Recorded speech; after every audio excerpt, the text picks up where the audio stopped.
Hi, and welcome to today's Daily Chronicle. Today is Thursday, April 17th, 2025. Federal funding freeze halts key infrastructure projects in tribal communities. Homes in the Yupik Eskimo village of Gwinhagak on the Yukon Delta in Alaska are threatened by shoreline erosion as climate change makes the planet warmer.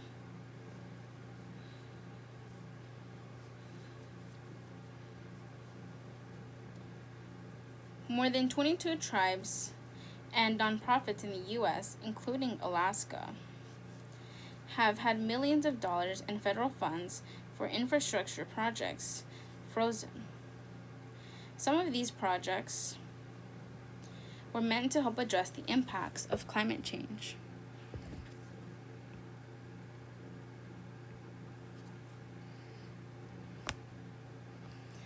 The Timbuga Foundation threw a big celebration in February after the Environmental Project Agency awarded the nonprofit $20 million to renovate or replace 20 homes contaminated with asbestos and lead for the native village of Teonik in Alaska.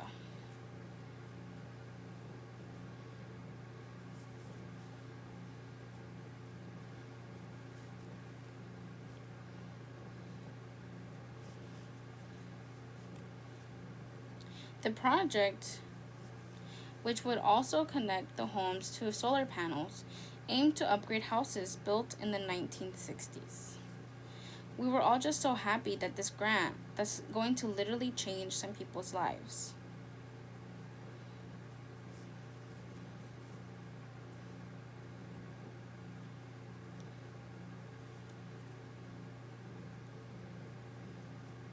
Said Vir Kroto, the foundation's executive director.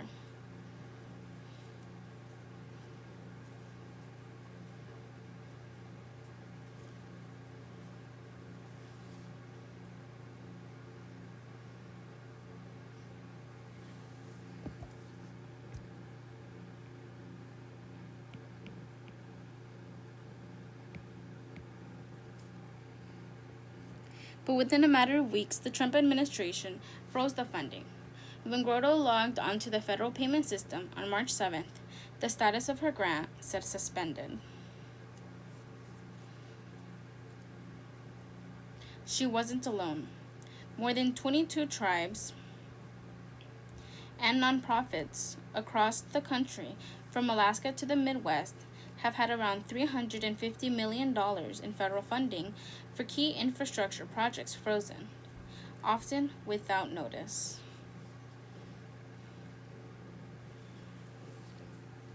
NPR spoke with 11 of them who say some have found out their funds were suspended when they logged into the federal payment system in early March.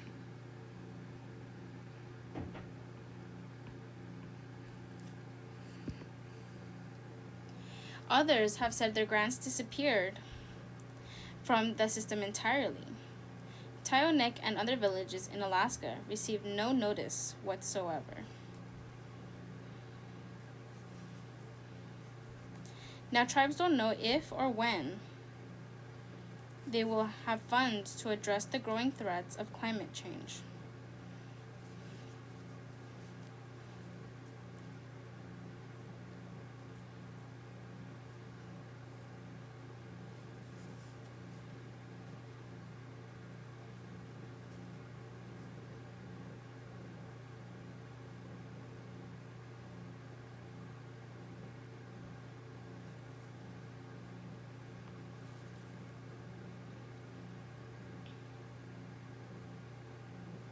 From thawing permafrost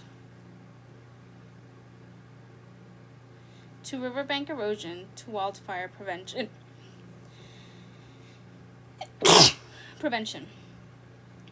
The funding uncertainty, explains Kroto, has thrown projects like renovating homes in limbo, but the bills are still coming in.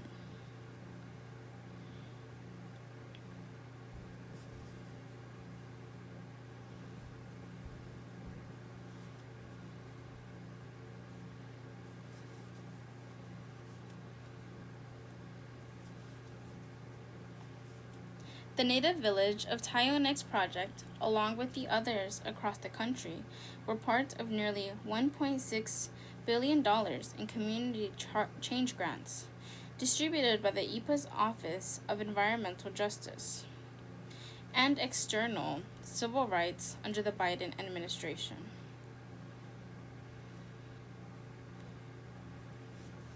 The funds were flowing through the administration's signature climate policy.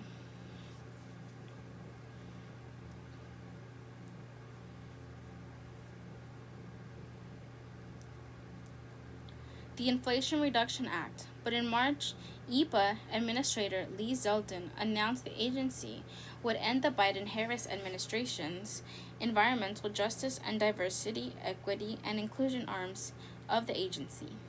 In February, the EPA put nearly 170 employees in the Office of Environmental Justice and External Civil Rights on paid administrative leave.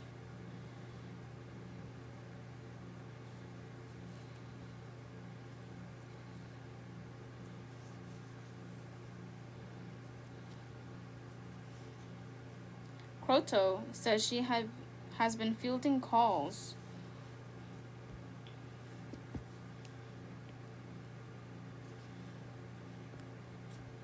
from tribal members asking if they are on the list to have their houses renovated. We have to tell each and every village member, because of their current administration, all the grants across the board have been frozen or terminated or suspended, Croto said, and we just don't have any answers. Automated Standard Application for Payments, ASAP, the federal funding system, how does not determine a grant's legal status.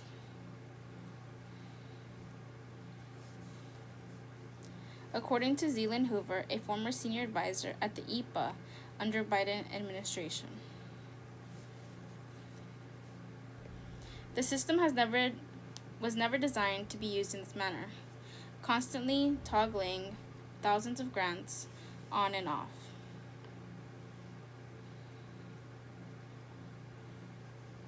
EPA spokesperson Molly Vasilou said in an emailed statement,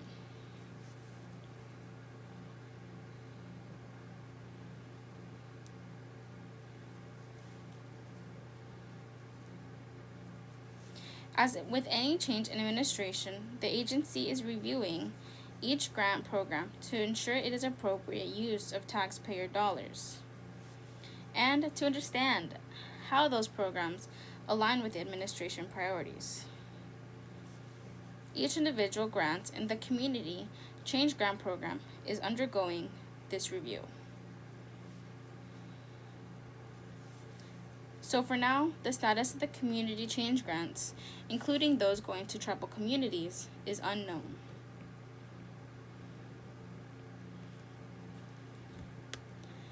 Improving communities.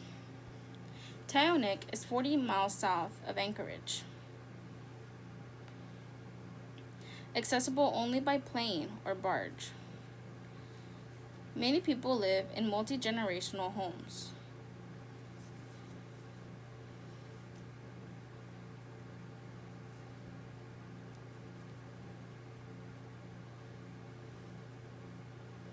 Between 165 to 190 people live in Tyonek, but there are close to 1,000 Tyonek tribal members in the country.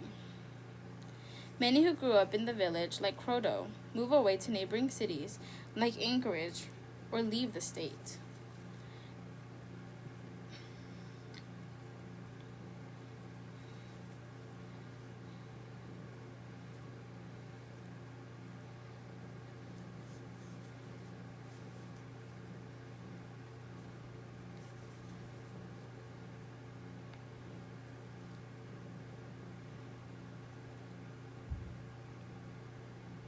The community is plagued with high energy costs. People pay anywhere from $300 to $800 monthly in electricity bills.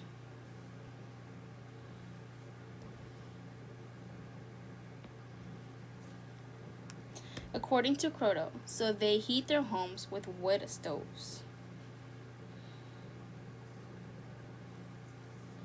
But weather conditions can make getting firewood nearly impossible at times. Croto says residents resort to grabbing coal from the beach to heat their wood stoves despite the health risks. Breathing coal fumes can cause lung damage and lead to long-term health impacts. Growing up, that's all you would hear is, I'm going to live at home, I'm going to help my people, we're going to help make change. Croto says, so when people are ready to return to Tyonek,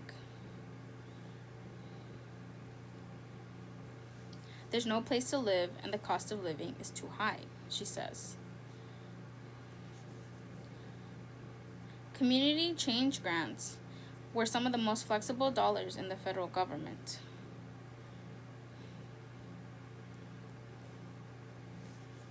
According to Matthew Tejada, the former Deputy Assistant Administrator of the Office of Environmental Justice and External Civil Rights during the Biden administration.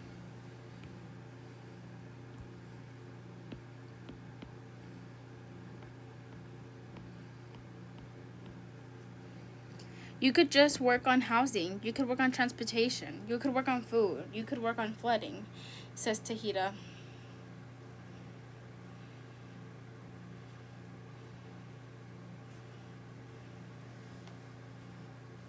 Who's now the Senior Vice President of the Natural Resource Defense Council. You could work on basically anything affecting your community.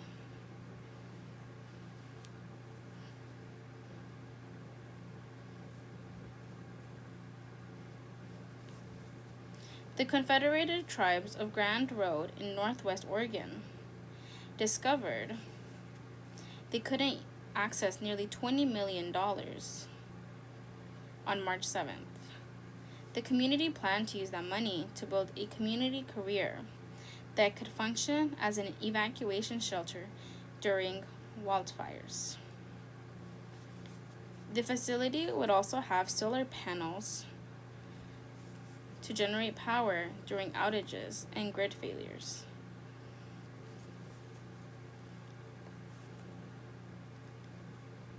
The center is still on the design stage, but the Grand Road tribes say the delay could affect the construction timeline. There are all these things that we're trying to work through, the tribe spokesperson, Sarah Thompson, wrote in an email.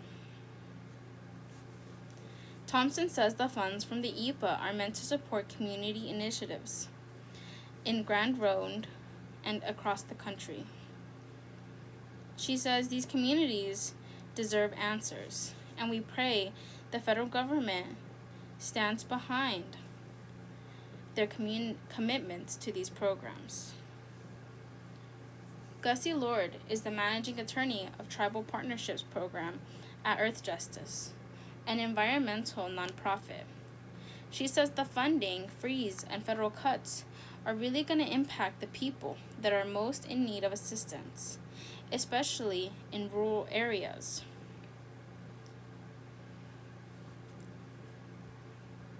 Where there's not a lot of economic development opportunity. River erosion. The native village of Kipnuk in western Alaska was counting on nearly $20 million to stabilize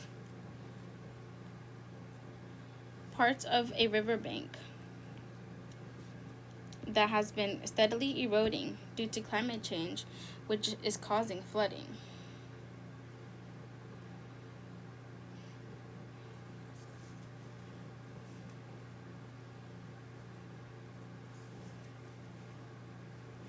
The village is losing between 10 to 28 feet every year, bringing water closer to swallowing buildings and homes.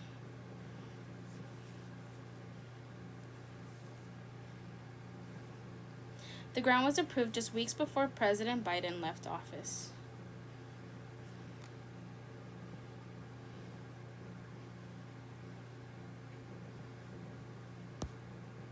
Hundreds of people call Kipnuk home, but the ground is sinking as permafrost thaws, and flooding regularly inundates the community.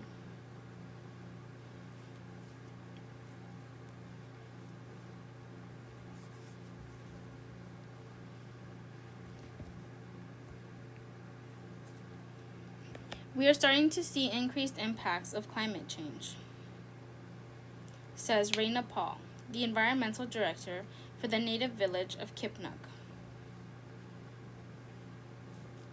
When Kipnuk floods, we see fuel tanks, containers, and some smaller buildings are washed away, Paul says. Like many remote villages in Alaska, Kipnuk is not connected to the state's road system and has no running water or sewer infrastructure.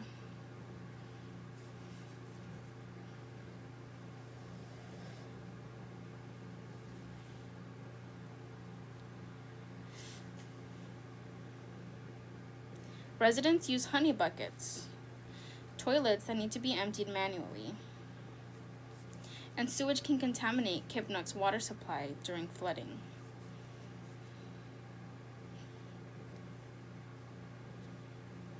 Time is of the essence in Kipnuk, according to Paul. She says the river bank stabilization project needs to be completed in 3 years because the river is eroding so quickly, putting homes in danger. There's also a short construction season because the river is frozen for nearly half the year, which prevents materials from being brought in.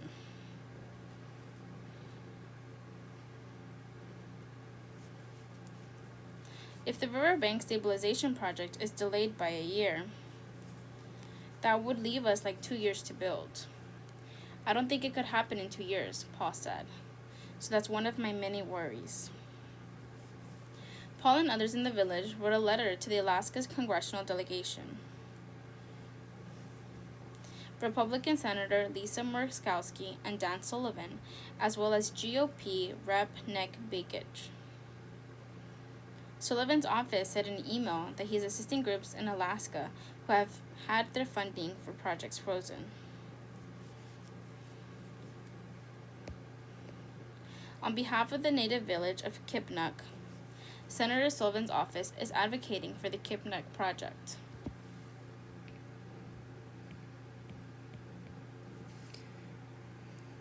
Which is the IMPA is currently reviewing.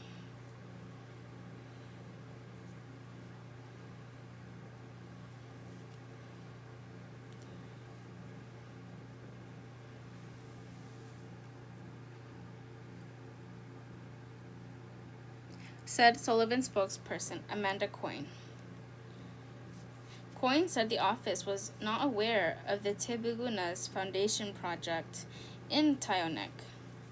Former IPA senior official Hoover says because relatively few termination letters have gone out, there is a window of opportunity now to grant recipients to engage with the IPA and elected officials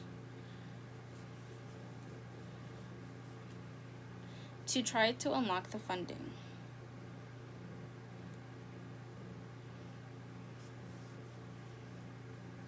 Which would help communities such as the native village of Kipnuk, where a river has threatened a village from being washed away. This is not some woke, crazy thing, Hoover says. That is government protecting vulnerable communities. This is government upholding its treaty obligations to native communities. Records show Gene Hackman's wife researched symptoms of illness days before her death. This is an undated image provided by the Santa Fe County Sheriff's Office during the course of their investigation and search of the home of Gene Hackman and his wife Betsy Arkawa, where the two were found dead in Santa Fe, New Mexico. Albuquerque, New Mexico. Authorities on Tuesday released a trove of records related to the deaths of Gene Hackman and his wife, including a lengthy investigation report detailing some of the last emails, phone calls, and internet searches by Hackman's wife, indicating that she had been scouring for information on flu-like symptoms and breathing techniques. Betsy Arkawa died in February of hantavirus, pulmonary syndrome.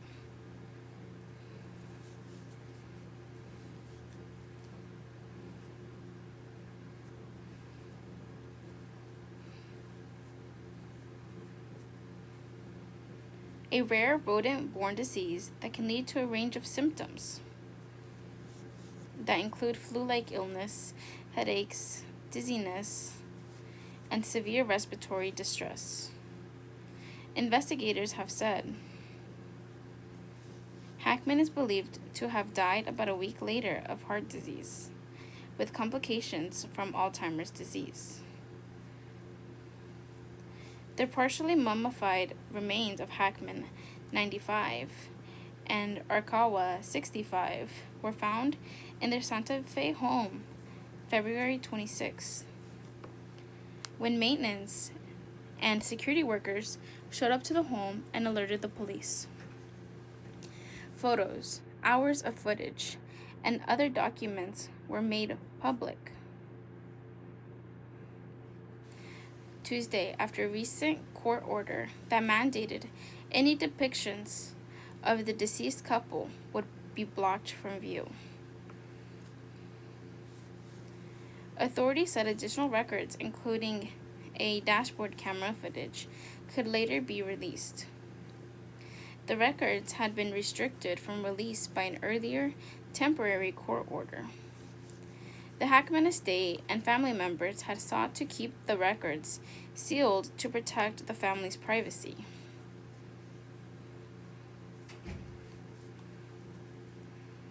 According to the lengthy investigation report, a review of Arkawa's computer showed she was actively searching medical conditions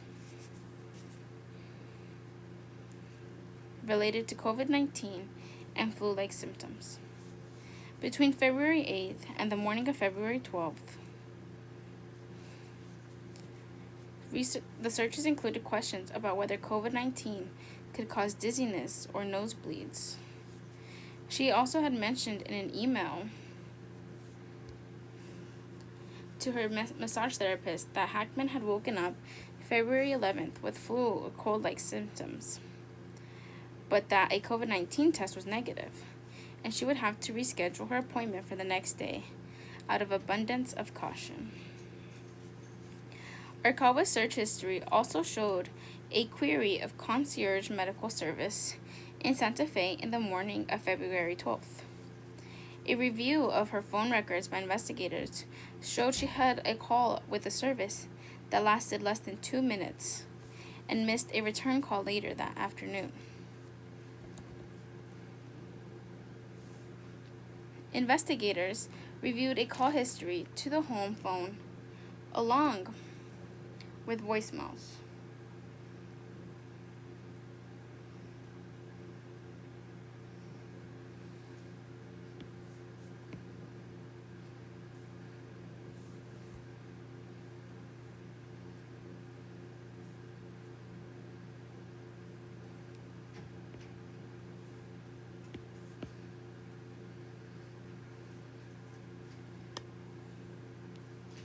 And security footage from stores that Arkawa had visited February 11th. The redacted police body camera footage showed investigators working inside the home as they tried to piece together what had happened to the couple. Investigators found one of the couple's dogs sitting in the bathroom near Arkawa's body.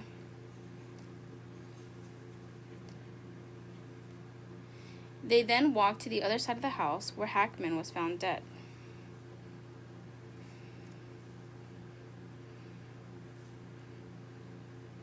Two totally separate areas of the house, An officer comments. It's strange, another one responds. The officers, worried about a possible gas leak or carbon monoxide poisoning, opened the doors and windows around the house.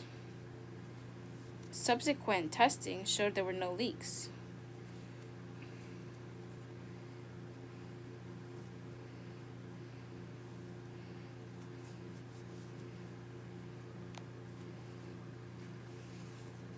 The footage showed them going through rooms of the home and finding nothing out of the ordinary.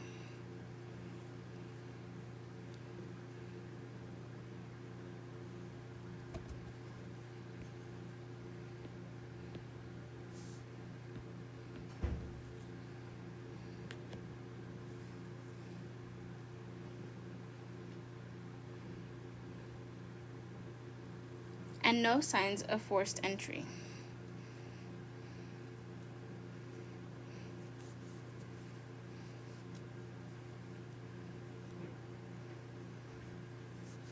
With the couple's art collection still adorning shelves and walls throughout, the investigators also can be seen counting cash that was found around the home and looking at the prescription medication on the bathroom counter as one of the couple's dog barked in the background.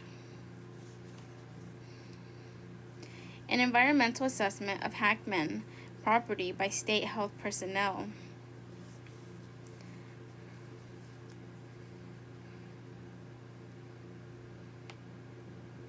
found rodent feces in several outbuildings, along with live traps on the property.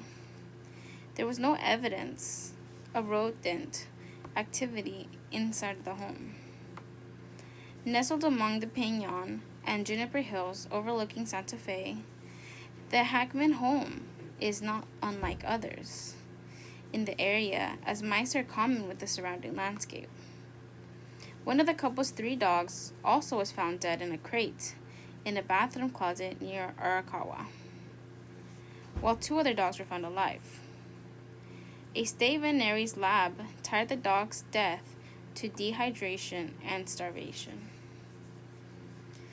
An attorney at the estate, Kurt Sommer, argued during the hearing last month that the couple had taken great pains to stay out of the public light during their lifetimes, and that the right control to use of their names and likeliness should extend to the estate and their death.